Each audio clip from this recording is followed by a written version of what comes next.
मैं आज आपके सामने अपनी आप बीती बताना चाहती हूँ।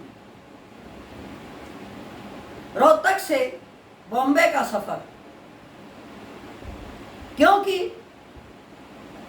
मैं कभी घर से अकेली नहीं निकलती और सफर में मुझे घबराहट होती है, क्योंकि मेरे दिमाग में होता था कि पता नहीं कैसे लोग मिलेंगे और 2 दिन का सफर है, पता नहीं कैसे कटेगा। लेकिन उस सफर का अनुभव मैं आपके सामने रखना चाहती हूँ। कृपया करके यदि पसंद आए तो लाइक और सब्सक्राइब करना। मेरी रिजर्वेशन हो गई, लेकिन हुई कहाँ से? दिल्ली से बॉम्बे की, जबकि मुझे रोहतक से ट्रेन लेनी थी और वो भी सुबह 3 बजे। अब कई लोग कहते हैं कि फला बुरा है, ओ बुरा है, लेकिन मैं कहती हूँ कोई भी बुरा नहीं है। इस दुनिया में अच्छे लोग बहुत हैं, साथ देने वाले बहुत हैं। जो ही मैं ट्रेन में चढ़ी तो रिजर्वेशन मेरी दिल्ली से थी, रोहतक से नहीं थी। हमारा एक बेटा रेलवे में है, उसके नाम से मैं रेल में तो बैठ गई, लेकिन मेरे पास रोहतक से दिल्ली का कोई टिकट नहीं था। अब टीटी आता है, बोलता है कि आपका रिजर्वेशन तो दिल्ली से है। मैं कहा हाँ सर, दिल्ली से है। आप यहाँ से, माँ सर आप टिकट दे सकते हो। ठीक है, आप पैसे निकालो, मैं आपको टिकट दे देता हूँ। लेकिन जिस सीट पर मैं बैठी हुई थी उस टाइम पे तो मैं जल्दी जल्दी में बैठ गई, लेकिन वो सीट मेरी थी ही नहीं। अब सामान था मेरे पास, एज मेरी 65 ईयर की है, तो मुझे देखते हुए एक सरदार जी आगे बढ़ा और उसने कहा, माता जी आप अपनी सीट पर चलिए, मैं आपके सामान को रख देता हूँ। अब उस बच्चे ने मेरे सामान को मेरी सीट तक पहुंचाया और बोले तुसी बहो, अब मैं अपनी सीट पर जाता हूं। मैंने उस बच्चे को धन्यवाद दिया और आत्मा से आशीर्वाद भी दिया कि जो अपने बड़ों की सहायता करते हैं वो बच्चे वाकई में संस्कारी होते हैं। फिर क्या हुआ, मेरे को बीच वाली सीट मिली, नीचे वाली किसी सुजीत बनर्जी की थी। अब सुजीत भी एक जवान लड़का था, उसने मेरी तरफ देखा और कहा, माता जी आप नीचे वाली सीट पे रहिए, आप वाली सीट पे मैं जाता हूँ, क्योंकि आपको चढ़ने उतरने में सफर में दिक्कत होगी। अब बनर्जी ने भी अपनी माँ की तरह मेरी इज्जत की, बातें की, अपने घरेलू बाधाएं शेयर की। मैंने भी जैसे मेरी समझ थी उसको समझाया कि बच्चे ये बाधाएं तो आनी जानी हैं, बाधाओं से कभी घबराना नहीं चाहिए, क्योंकि ये जीवन का एक हिस्सा है। यदि बाधा को बाधा समझेंगे तो मुश्किल में आ जाएंगे, नहीं तो मुसीबत है तो उसका समाधान भी है। अब उस बच्चे ने भी मुझे अपनी माँ की तरह ट्रीट किया, बहुत सम्मान किया। रास्ते में चाय के लिए और किसी चीज़ के लिए बार बार पूछता रहा तथा बॉम्बे तक के सफ़र में उसने हर लिहाज से ये सोचा कि जैसे ये मेरी माँ ही है और इसे कोई तकलीफ नहीं होनी चाहिए। अब जब हम झांसी पहुंचे, वहां से एक राजस्थानी और जो कि बॉम्बे ही जा रही थी वो भी चढ़ गई। उसकी सीट भी मेरे सामने वाली थी। अब जो ही उसने मेरे को देखा, जैसे हमारे परिवारों में आदर सत्कार की रिवाज है, वैसे ही उसने पैर छूकर प्रणाम किया तथा अपना परिचय दिया, मेरा परिचय भी लिया। उसके बाद मुझे सिर दर्द हो गया और जाड़ में तो पहले ही दर्द था। अब उस राजस्थान वाली का मुझे नाम नहीं पता क्योंकि मैं भूल चुकी हूँ, लेकिन उसका कई बार सफ़र करने का मौका मिलता था उसको, और वो दवाइयाँ अपने साथ रखती थी। उसने कहा, माता जी क्या बात है, आपका चेहरा उतरा हुआ है। मैंने कहा, बेटी मेरे को जाड़ में तकलीफ़ है और इस वजह से सिर फटा जा रहा है। उसने अपने डिब्बे में से दवाइयाँ निकाली और मुझे दी।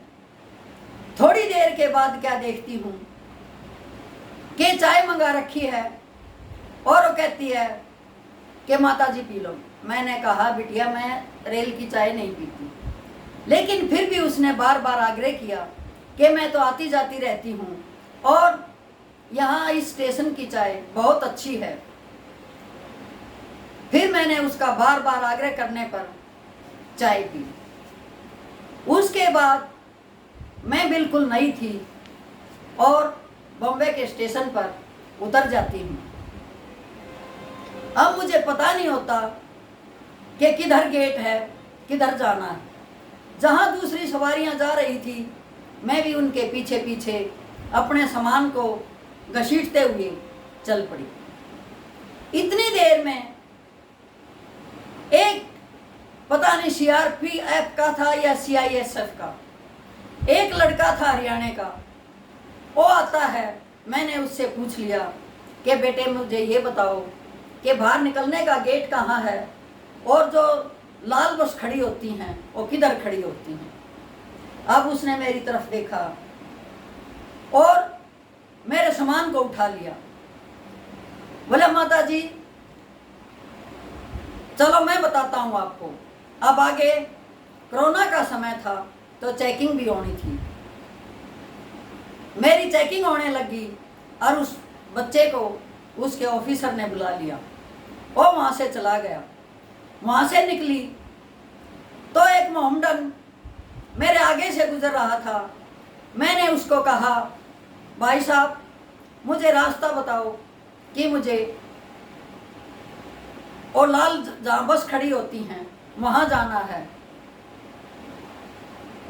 उसने बड़े इज्जत से मेरी तरफ देखा, फिर कहा, बहन मैं बताता हूँ आपको किधर जाना है। उसने भी मेरा साथ दिया क्योंकि वो भी बुजुर्ग थे, इसलिए सामान तो उन्होंने नहीं उठाया, लेकिन मेरे को जहाँ वो बस खड़ी हुई थी वहाँ तक छोड़ के आई। तो मैं कैसे कह दूँ कि किसी भी समाज में, किसी भी धर्म में, किसी भी बच्चे में कोई फ़र्क है। चाहे मुझे राजस्थानी मिली, चाहे मुझे बनर्जी मिला, चाहे मुझे कोई मोहम्मदन मिला, सभी ने मेरा साथ दिया। अब मैं बॉम्बे पहुंच गई। वहाँ रुकने के बाद फिर वापस तो आना ही था। अब वही स्टेशन, वही बातें। वापस आते समय मेरे बच्चों को स्टेशन में तो घुसने नहीं दिया, मुझे अकेले ही सामान लेके एंट्री करनी पड़ी। वहाँ से मैंने फिर पूछा कि भाई रोहतक जाने वाली ट्रेन कहाँ लगती है। मैंने मराठी को कहा, बेटे मुझे बता के आओ कि ट्रेन कहाँ लगती है, क्योंकि मुझे बॉम्बे के स्टेशन के बारे में कुछ नहीं पता। अब मराठी थोड़ी दूर तो चला, पता नहीं वो मेरी भाषा समझता था या नहीं समझता था, लेकिन मैं उसकी भाषा नहीं समझती थी। उसने इतना ही कहा कि मेरी ड्यूटी है, मैं आगे नहीं चल सकता, और वो वापस चला गया। इतनी ही देर में मैंने देखा एक लंबा तकड़ा जवान मेरे सामने से आ रहा है। मैंने उसे हरियाणवी में बोला, बेटे इधर आ। अब वो दौड़ के मेरे पास आया, बोले हाँ जी, कहाँ से हो आप? मगा भाई मैं रोहतक से हूँ। उसने कहा मैं जींद से हूँ। मगा बेटे जहाँ रोहतक की ट्रेन लगती है मुझे वहाँ छोड़ के आओ, सामान मेरे पास बहुत है और मुझे पता नहीं है कहाँ है। उस बच्चे ने भी मेरी हेल्प की और मेरा सामान लेके ट्रेन तक आया।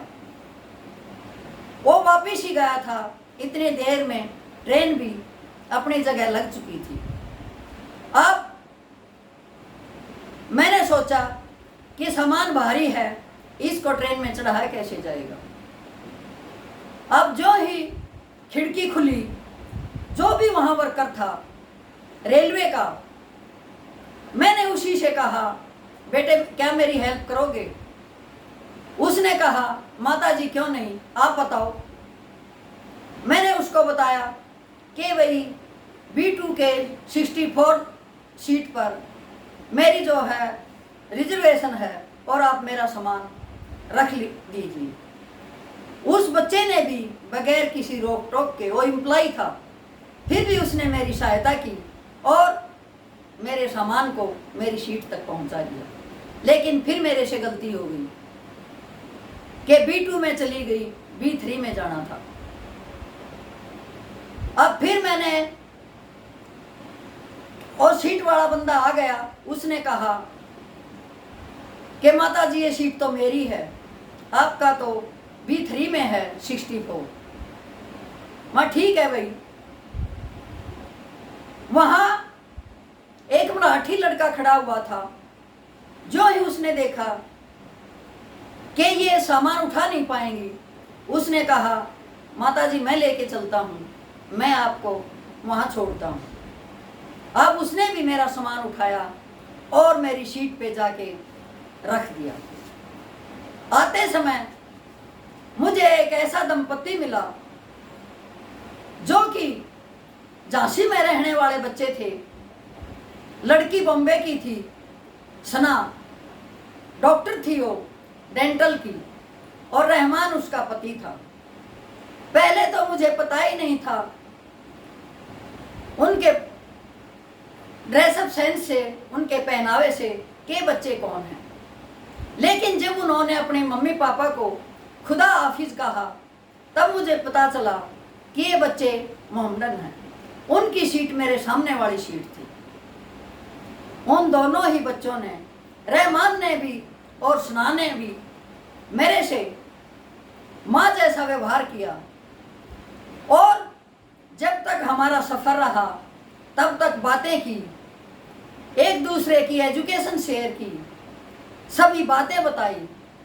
सना को ऐसे लगा जैसे कि मैं उसकी माँ ही हूँ। उसने तो बचपन से लेकर और डॉक्टर बनने तक की सारी कहानियाँ मुझे सुना दी, क्योंकि सना और रहमान की शादी एक लव मैरिज थी। उसने तो अपनी सारी गाथाएं जैसे अपनी सहेली को बताती हैं, अपने गार्डियन को बताती हैं, वैसे बताई।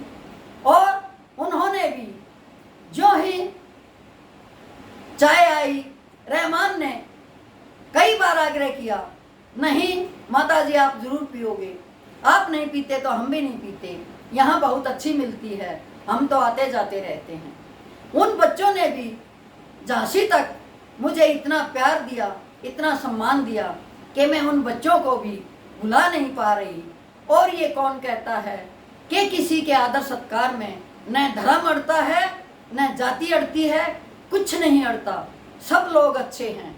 हमारा देश एक ऐसा देश है जिसमें सभी के अंदर आदर और इज्जत की भावना है। बुजुर्गों को भी अपने व्यवहार में यदि नरमी करनी है, नरमी रखते हैं, तो हर एक बच्चा हमारे लिए तत्पर रहता है। जो ही वो झांसी उतरे तो ही पैर छू के निकले, आशीर्वाद लेके निकले, अपना फ़ोन नंबर दे के गए, मेरा फ़ोन नंबर लेके गए कि माता जी यदि कभी आपको झांसी आना पड़े तो हमारे यहाँ अवश्य आना, हम आपकी इंतज़ार करेंगे, हम आपकी सेवा भाव से इज्जत करेंगे। लेकिन जो लोग कहते हैं कि फला बुरा है, फला ये है, वो बिल्कुल गलत है। मैं बिल्कुल नहीं मानती। मैंने कई बार अपनी लाइफ में अनुभव किया है कि सभी अच्छे हैं। वो कहते हैं ना कि बुरा जो देखन मैं चला, बुरा न मिलिया कोई, जो मन खोजा आपना, मुझसे बुरा न कोई। अपने आप के अंदर झांक के देखो, यदि हम किसी के साथ अच्छा व्यवहार करते हैं तो हमें अच्छा ही मिलता है। उन बच्चों ने निस्वार्थ भाव से मेरी सेवा की, सहायता की, तथा हर बात पे मुझे पूछा, खाने के लिए, पीने के लिए, चाय के लिए। उन बच्चों ने बहुत इज्जत दी। आज भी वो मेरे दिलो दिमाग पर, ये काफ़ी महीनों की बात हो चुकी हैं, लेकिन उन बच्चों की शक्लें, उनका व्यवहार आज भी मेरे दिलो दिमाग पर छाया हुआ है। इसीलिए मैं ये आपको सुना रही हूँ। जो जैसा व्यवहार करता है उसकी छाप तो रह ही जाती है। तो यहाँ भी मैं समाज को एक संदेश देना चाहती हूँ कि सभी तरह के वैर भाव भुलाकर, जाति पाति धर्म की बातें भुलाकर सब एक रहो। हम सब एक हैं। काटो तो हमारा सबका खून लाल है। हमें एक ही सूर्य रोशनी देता है, एक ही आसमान छाँव देता है, एक ही चंदा अपनी रोशनी से शीतलता देता है, एक ही धरती से हमें अन्न मिलता है, एक ही हवा से हमें ऑक्सीजन मिलती है। इसलिए हम अलग कैसे हुए? यदि एक पेड़ के नीचे सभी धर्मों के, सभी जातियों के लोग बैठे हुए हैं, तो क्या वो पेड़ छाया देने से मना कर देता है? छाया में सभी बैठते हैं, चाहे वो किसी धर्म का हो, जाति का हो, लिंग का हो। पेड़ किसी से कोई भेदभाव नहीं करता। इसलिए हमें भी, जब प्रकृति भेदभाव नहीं करती, तो इंसानों को भी नहीं करना चाहिए और एकता के सूत्र में बंध कर हमेशा ही एकता दिखानी चाहिए। ये थी मेरी छोटी सी सफ़र की कहानी। जय हिंद।